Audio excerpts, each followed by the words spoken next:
The other clubs win that. The clubs with the best, it's with the most money, with the best manager, with the best team, they win it. And I don't want to hear anything. We didn't have the best manager. We never had the best team.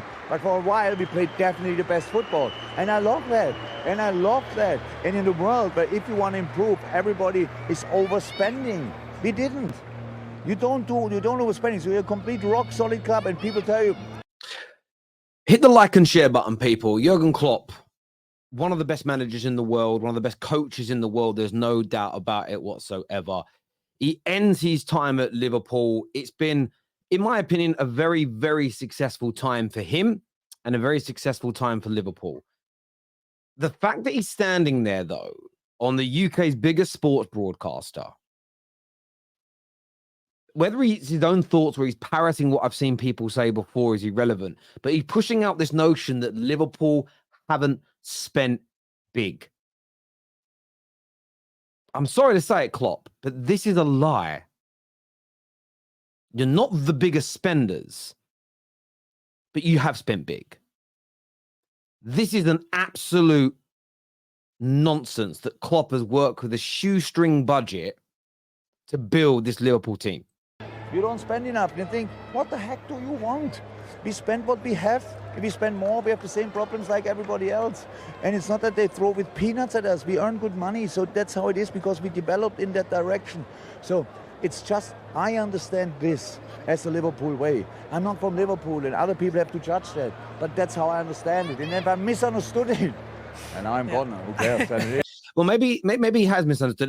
He said, I won't go back to one of the things he said at the beginning. Take a look, listen to this. We'll break this back down again. The other clubs win that. The clubs with the best, it's with the most money, with the best. Okay, so when he said with the most money, Man City earn more money per year than Liverpool. But if you go back 6, 7, 8 years ago when Klopp arrived, it was very, very close. City's success has generated more income. Man United earn more money than them, but we haven't been a very well-run club. We've wasted money. We haven't had the right projects. Outside of that, they're the third richest club in England in terms of income, and they sit 7th in the world. Only Bayern Munich, Man United, Barcelona, PSG, City, and Real Madrid earn more money than them, and it's still close. They out-earn every other team in England. That's first and foremost. Secondly, this is a very powerful piece of information. Total squad cost. Wages and transfer acquisitions. This also includes agent fees and the like. £44 million difference between the two. This was as of May 2022. So 2 more years have passed, and I would say that gap between the two clubs has grown more than £44 million.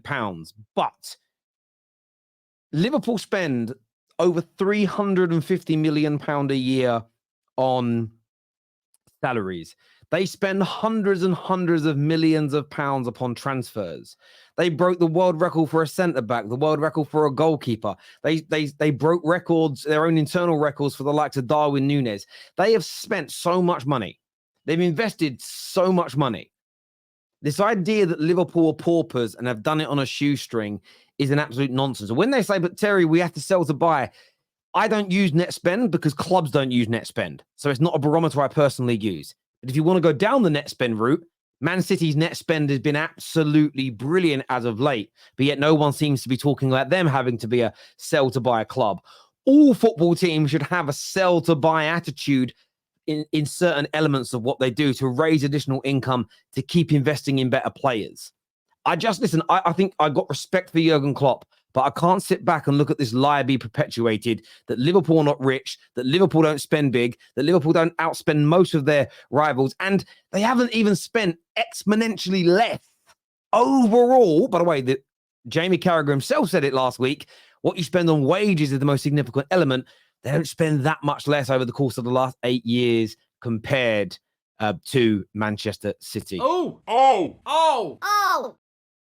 If Arsene Wenger had taken Arsenal to Manchester United on 2 occasions with that same attitude, they wouldn't have won the title. But they went and they were brave enough to win the game. They needed to win. And if Arsenal had gone there and been braver and they'd put City out of the race that day, they would have gone on, in my view, to win they'll have lost the it against title. Villa. at home. No, they lost it in that spell. There was Villa, Fulham, where they were leading, by the way. That's Fulham. why they lost it, because they should have put Liverpool, they drew. And then the other one, who was the other one? There was another one after Fulham. Was it West Ham?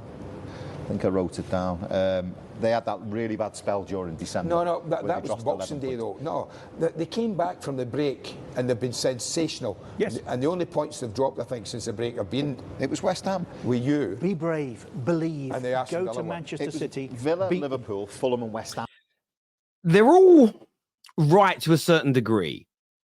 But this is where you get dragged into confirmation bias. Rodri has come out and said, we've got a better mentality than Arsenal because Arsenal had to come to us and win. They'd have done that, they'd have won the league. The problem is that if you're someone that on that day that Arsenal drew thought they've lost the league here today, when you hear a Richard Keys or a Rodri say that's the day they lost the league, you naturally fluctuate towards it because it confirms your opinion. And we all have a propensity to want to be right. Every single one of us watching, listening, tuning in, me, you, everyone included.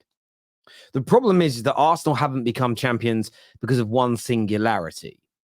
You could throw out dozens. They drew away at City. You could put in the mix. Losing at home recently to Villa. Dropping points to 10 men.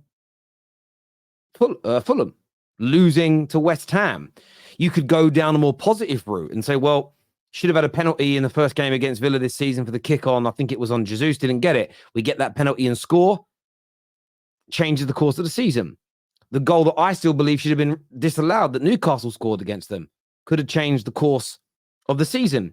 You could look at City and say, well, if Doku concedes that penalty and Liverpool win the game, it changes the course of the season. It isn't one single thing. I agree with Rodri that they do have they're better on ability and they do have a better mentality than Arsenal, but that doesn't make Arsenal's mentality bad. Pointing to one singular event, just because the maths adds up, well, they could have got 3 more points there. They could have got 2 more points there. Therefore, they would have been champions. I think it's too basic. It's too basic and it's shrouded in confirmation bias. There's multiple things. You could look at it the other way as well. City wouldn't have been in such a close title race if they would have been more brave when they went to Arsenal earlier on in the season. They'd have won the league by 5 points. If they hadn't dropped 3 points after leading 2-0 at home to Palace, they'd have won it by 7 points. Oh my God, they could have got another Centurion season, but their poor mentality, they weren't brave enough in every game. It let them down. It doesn't ring true to me. Arsenal fans are disappointed they haven't won the league. I think there's still areas to critique them in. I've done that many, many times this year. But this weird kind of onslaught to try and make Arsenal sound weak, to try and make them sound mentally fragile, to try and act like they're not brave, to try and act like they're not a very good team. And no one's actually using those words. I don't rate them. I don't think they're very good. But it's what they're implying with the language and the tone of which they're using. And I get rivals are going to jump on it. But I think it is awful, awful punditry. I, for years, did like singularity analysis. And that's because I grew up listening to the mainstream media do it. But because of the fan channel community and the brilliant conversations that I have with you all, the way you all watching have helped educate and shape this channel and me, I just find it far too basic. And when you think how much these individuals are being paid to sit here and talk football, it's absolutely ridiculous, in my opinion.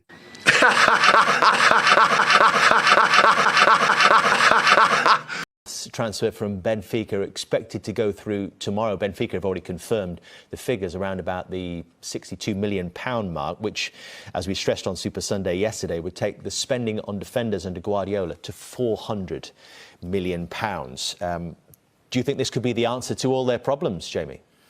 Remains to be seen, but I do feel as if this is a transfer that, for me, has to work for Man City.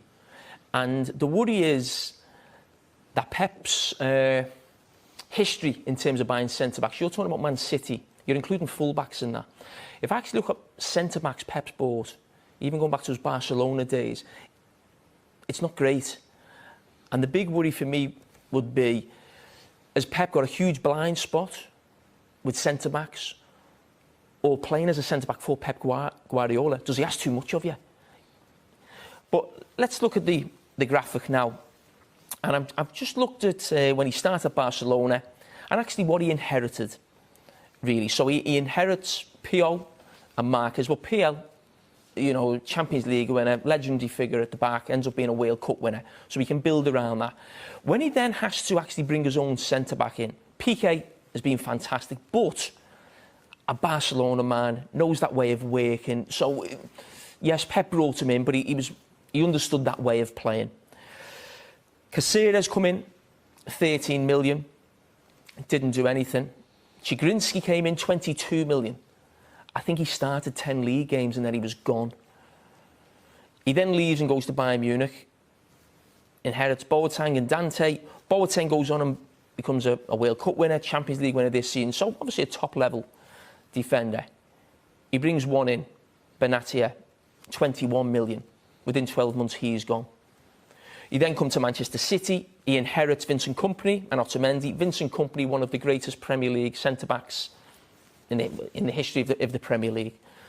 One of his first signings is John Stones. That hasn't worked, 50 million. Laporte feels to me like the one signing he's made in that position that has worked for big money. And let's not forget, these are all big money. These are not, you know, small signings that you're trying to improve coaching-wise. You're buying the ready-made deal type of thing. Nathan Ake, early days, but 40 million is a few quid, hasn't started great. So it's a City fan sent me this. Terry, could you feature it on the show? And I said yes. Jamie Carragher exposed here. Pep Guardiola, listen, I'm a Man United fan. I don't want Pep to do well at Man City, but I've never sat there. I get a lot of stick from City fans, and I never understand why. They say I don't praise you enough. Say you're one of the greatest teams in European football history. I can't understand how that isn't praised enough. But I've always defended Pep Guardiola against claims of being a checkbook manager, this nonsense that he could only win the Champions League with Messi. And I don't remember this one. But first of all, he said he was sort of, who's Diaz? What's a Diaz? What's Diaz going to do? Secondly, he said that John Stones hasn't worked out. No, this is 4 years ago, I believe. Says John Stones hasn't worked out, and said Ake started poorly. Since then, by the way, he's added a Kanji to the mix and Guardiola. Like Pep Guardiola consistently disproves his detractors time and time again. And yes, he spent big money. There's no doubt about it. But all top managers and all big clubs spend money, as we discussed at the beginning of the video. I think anyone now who goes in on Pep, and I'm not saying you can't challenge him. I'm not saying he can't be criticized when he makes mistakes. But any agendas against him, I just think are dead in the water now. I didn't know this one existed, that he can't buy centre-backs. But it's laughable when you watch it back now on how good Stones, Diaz, Akanji, Ake, and Laporte as well, really, how well they all did. Some of these guys are just on the back of winning 4 league titles on the bounce. Absolutely. I mean, again, it pains me to see it, but as a football fan, I'm not going to sit back and ignore poor punditry. I've never seen that clip before, but as I say, if you want your club featuring in this, send it through to us and we're more than happy to react. But my word, that was terrible. Listen, people, until next time, take care. Goodbye. God bless. And I'll see you all again soon. Peace.